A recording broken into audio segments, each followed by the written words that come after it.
Éléonore Besse, je me tourne vers vous. Non, vous ne vous sentez pas visé par les propos pas du tout, parce que du garde des Sceaux. Bien, écoutez, moi je crois que le garde des Sceaux, l'ensauvagement, c'est un mot qui est déjà faible par rapport à ce qu'il se passe.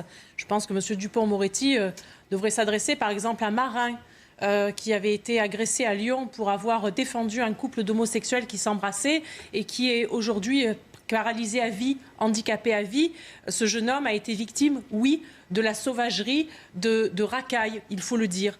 Je pense qu'il peut s'adresser aussi aux parents d'Axel Dorier, cette aide-soignante qui a été traînée sur 800 mètres. Je crois qu'aujourd'hui, il y a des actes au chauffeur de bus aussi qui a été roué de coups, qui est mort, à des gens, ces attaques au couteau perpétrées en permanence, tous les jours. La ville de Bordeaux, par exemple, qui est victime chaque jour, il y a une attaque et une agression. Je crois que le terme d'ensauvagement est même faible. C'est de la sauvagerie aujourd'hui. Et si le ministre de la Justice dit qu'il n'est pas en phase avec son ministre de l'Intérieur, mais c'est extrêmement grave, puisque ça démontre une faillite absolue de l'État. Et donc, aujourd'hui, en quelque sorte, l'État n'est plus en mesure de protéger les Français. Provoquer une rixe pour démontrer qu'encore une fois, c'était toujours les mêmes. Plutôt violent, ils vont quand même casser la mâchoire. Oui, il a 21 jours d'ITT si vous n'avez pas mais on voit bien quand même l'instrumentalisation politique qui est partagée. C'est pas instrumentalisé, c'est une réalité, monsieur. Dans votre sujet à l'instant, vous montriez que des véganes avaient attaqué une fromagerie. Est-ce que les véganes sont connus pour être particulièrement issus de l'immigration? Non. Donc on voit bien que la montée de la violence, elle est globale. Ça n'a rien à voir. Vous êtes député de Seine-Saint-Denis, mais enfin, moi, bon... Vu l'état de votre département, c'est quand même pas terrible. Parce que ce qu'on vient de dire est une réalité. Pas du tout. Qu'est-ce que vous auriez fait? Absolument pas. Absolument. Ce n'est pas une réalité parce que, vous savez, vous êtes en train d'ailleurs de dénoncer une politique que depuis 40 ans, vous avez largement soutenue, et une politique de la ville où dans vos quartiers, dans les quartiers qui sont ce qu'on appelle... n'importe quoi, excusez-moi. Mais je dis pas n'importe quoi du tout. Dans les quartiers... Vous savez pas ce que... Vous permettez, laissez-moi, je vous ai laissé dans votre discours lunaire. Je continue et je peux m'exprimer parce que c'est la démocratie. Oui, tout le monde peut s'exprimer. Et donc, vous avez déversé depuis 40 ans des milliards d'euros dans la politique de la ville. Or, vous savez très bien, vous avez donné tout à ces quartiers, tout. Et aujourd'hui, on le sait, dans les banlieues, ces fameux territoires perdus de la République, on a des vidéothèques, des médiathèques, tout ce qu'il faut, des crèches, des écoles, absolument tout ce qu'il faut. Pas d'enseignants, pas de policiers, pas de juges. Pour être heureux. Mais pas de policiers, vous n'avez pas. Mais alors, comment vous expliquez l'ensauvagement, si ce n'est pas des facteurs ni sociaux, ni liés au territoire, comme ça on entend bien? Il y a une véritable violence, il y a un communautarisme qui s'est développé à l'intérieur de ces quartiers, où effectivement la police n'ose plus rentrer et n'a ordre de plus rentrer. C'est très difficile, comme là à la Castellane à Marseille, où les policiers sont chassés. Il n'y a pas qu'à la Castellane, où les policiers sont chassés. Aujourd'hui, la police ne rentre plus dans ces quartiers. Ces quartiers sont devenus les territoires de la drogue, sont devenus les dealers. Vous ne les avez pas élevés quand même au milieu des dealers et de la drogue, manifestement. Donc aujourd'hui, ces territoires sont devenus à la main des dealers, à la main des communautaristes islamistes.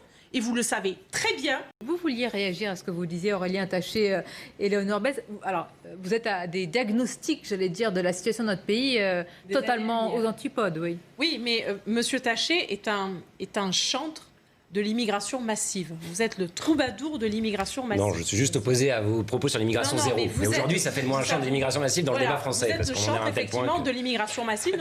Oui, on en est effectivement à un tel point. Troubadour, ça vous va bien. Oui, voilà. On est vraiment à un tel point que vous manœuvrez, vous manipulez aussi le racisme anti-français et vous exaltez la haine anti-française. Non, mais c'est vous qui devriez aller voir MC. C'est ce que je dis, je vais aller voir MC. Voilà, mais vous devriez... j'ai un problème d'amour de moi-même. Enfin, vous allez m'expliquer. Vous devriez, et aujourd'hui, si cette jeunesse qui est complètement cette jeunesse qui est sauvage, on peut le dire dans ses actions, elle l'est parce qu'elle a quand même énormément d'agressions, ont pour cause la haine des Français, la haine mais de une la fois France, qu'on a dit cela, absolument. Mais c'est faux.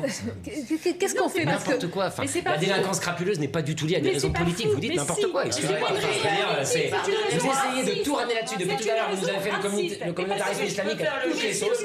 On dirait. Attendez, pour qu'on arrive à s'entendre. Dans un autre monde. Est-ce que vous faire le juge de... L'opposition doit se taire, dit-il. Alors, certainement pas. Surtout M. Dupond-Moretti, qui voulait interdire le Rassemblement national, est beaucoup plus faible avec les récidivistes, avec les meurtriers d'une jeune fille de 15 ans, avec ceux qui, en sauvage, oui, et qui détruisent aujourd'hui notre société. C'est pas lui qui est juge, hein, pardon. Il est garde des Sceaux. Pour l'instant, c'est lui qui est en fonction, qui est au gouvernement et que les Français écoutent et voient. Et je trouve ces propos assez hallucinants. Je trouve également qu'aujourd'hui, ce que j'entends, ce sont des propos également qui sont des propos des années 80. Des propos de vieillards. On a Jean Castex qui... alors avant, il fallait vivre ensemble. Maintenant, il faut vivre avec. Parce que le gouvernement et sa responsabilité, les responsabilités des gouvernements et du gouvernement actuel, pendant lequel les actes d'ensauvagement, effectivement, se sont multipliés, et là, j'allais dire, à une vitesse exponentielle cet été, on ne vit pas avec, on agit. Ce qu'on demande au gouvernement, ce qu'on vous demande, à vous, qui pouvez... Mais vous êtes député, monsieur. Oui. Vous êtes député, que je sache. Donc vous connaissez le principe de l'opposition, l'indépendance de la justice. Vous mélangez tout. Le ministre devrait juger à la place des juges. Le député d'opposition devrait gouverner à la place de la majorité. Pour réviser les institutions. La France, ce n'est pas de dire oui au voile islamique non plus. Voilà, mais voilà, quand on ne sait plus quoi dire, on dit ça. Vous êtes du côté... Des solutions, madame. Vous prétendez à gouverner, des solutions. Mais je vous prie, laissez-moi terminer, parce que vous, votre solution, c'est de laisser des voiles et des burqas à tous les étages. Non, attendez. Là, on était sur un cas précis qui est l'affaire de Nantes. Vous caricaturez le dossier très bien. Je peux replacer le débat dans le... Sur l'affaire de la récidive, s'il vous plaît. Je trouve absolument ahurissant les propos et complètement lunaires et déphasés, les propos de M. Dupond-Moretti. Il y a une enquête, hein, il y a l'inspection qui... Voilà, on va voir les éventuels... Oui, c'est au minimum. Ça montre les failles profonde de la justice actuelle, le laxisme. Mais qu'auriez-vous fait, par exemple, fait 66 quelles mois. Mesures on est là, en fait, on est dans une politique de rédemption. Parce qu'on est dans un dogme de la rédemption. Donc aujourd'hui, on se dit, voilà, alors il a violé, il a tué, mais on ne va pas l'enfermer. Pendant 66 mois, on va le mettre avec des psychiatres, des psychologues, etc. etc. On va essayer de le réinsérer. Bon, manifestement, on voit bien que c'est un échec absolu. On n'est pas dans une politique de sanction. Aujourd'hui, ces gens doivent être dans une politique de sanction. Mais d'interdire de parler des propos de Marine Le Pen et d'interdire de dire... Qui a réagi d'ailleurs, on va la voir sur les réseaux sociaux. Non, vous ne parlez pas, c'est absolument délirant. La voici. Ça fait 40 ans que vous nous servez la même soupe. Alors, même si vous êtes monsieur, jeune... il y a 40 ans, il n'était pas en état de nous servir la soupe. Même si vous paraissez jeune, vous appliquez une politique de vieux. Vous appliquez une politique de vieux, ça fait 40 ans qu'on nous raconte que les primo-délinquants, que cette jeunesse... Je vous rappelle effectivement que dans la Creuse, qui est le département le plus pauvre de France, il n'y a pas de délinquance. Je vous rappelle également que dans les prisons... Je vous rappelle également que dans les prisons, eh bien, la majorité, la quasi-totalité de la majorité des détenus sont issus de l'immigration.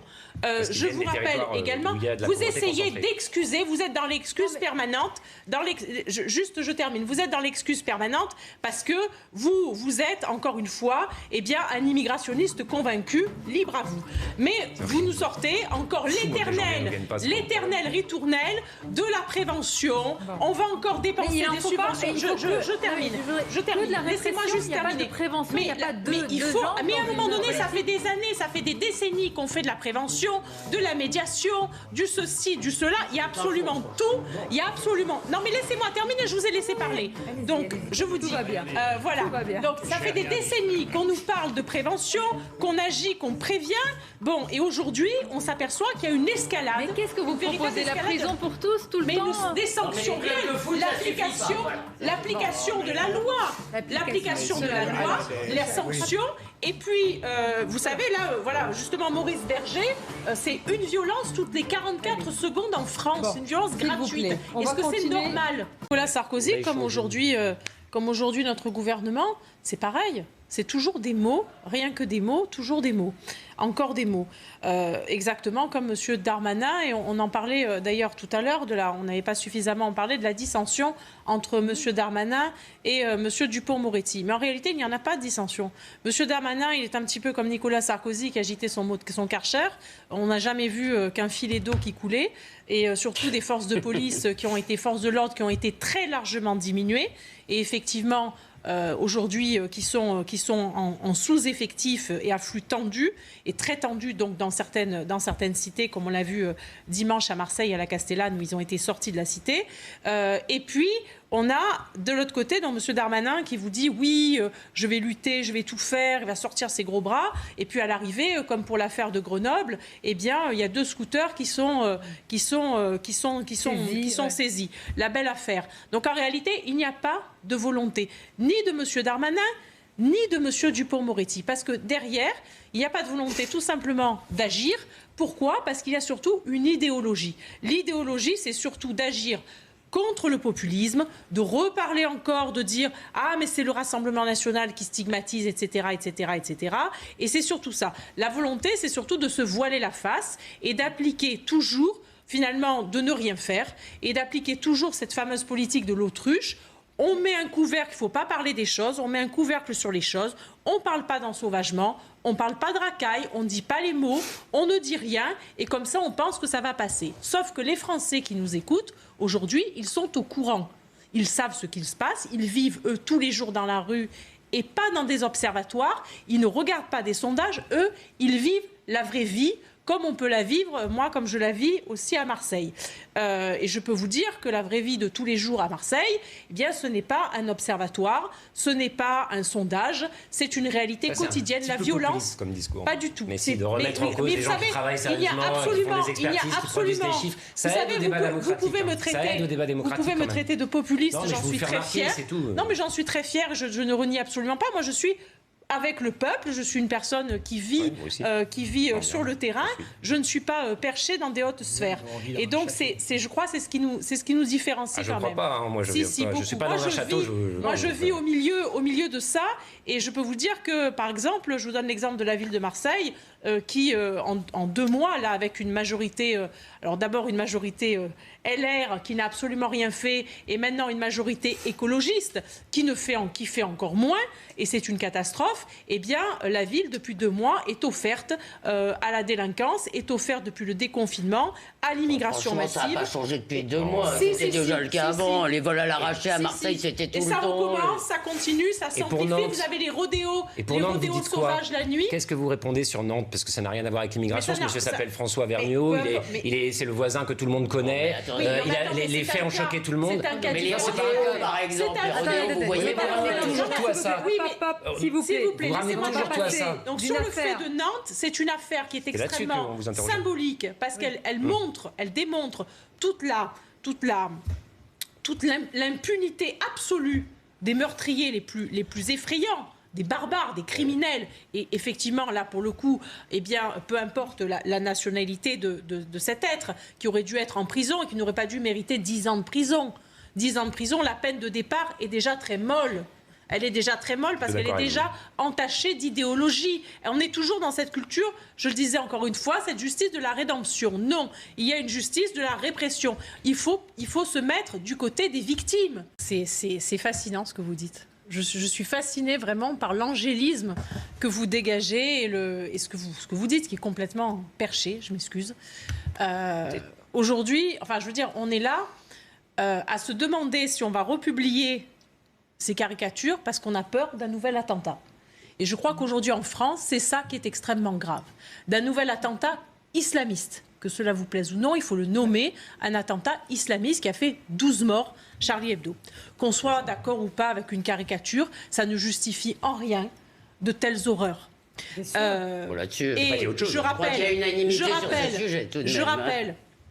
je rappelle que bien, si ça avait choqué et si ces personnes, si les terroristes, si ceux que ça avait choqué, ils auraient dû porter plainte. Or là, ils sont allés tuer, exécuter l'ensemble du journal. Donc c'est assez effrayant. Et ça, c'est dû à cette montée de l'islamisme qui, depuis des décennies, ronge les quartiers. D'ailleurs, les terroristes de Bataclan, les terroristes de Charlie sont tous rentrés dans des filières d'immigration clandestine. Je voudrais ajouter sur la liberté de la presse, on a aujourd'hui, avec l'affaire de Valeurs Actuelles, quelque chose aussi d'effrayant. Il y a ce mouvement indigéniste qui arrive quand même devant un journal qui se filme, qui se fait des films en disant qu'ils vont arracher les bras et couper les jambes des journalistes. Cette intrusion a été condamnée. Attendez, non, je voudrais pas mettre tout sur un même plan. Là, non, nous mais parlons. c'est pas sur un... Mais vous avez raison. C'est absolument dans la sauvagerie et dans l'escalade, dans l'escalade des violences envers la presse. Je trouve ça absolument effrayant. Je voudrais juste dire le dernier mot sur Charlie, qui a publié aussi des dessins outrageants sur la religion catholique. Je n'ai pas vu d'attentat commis par des catholiques.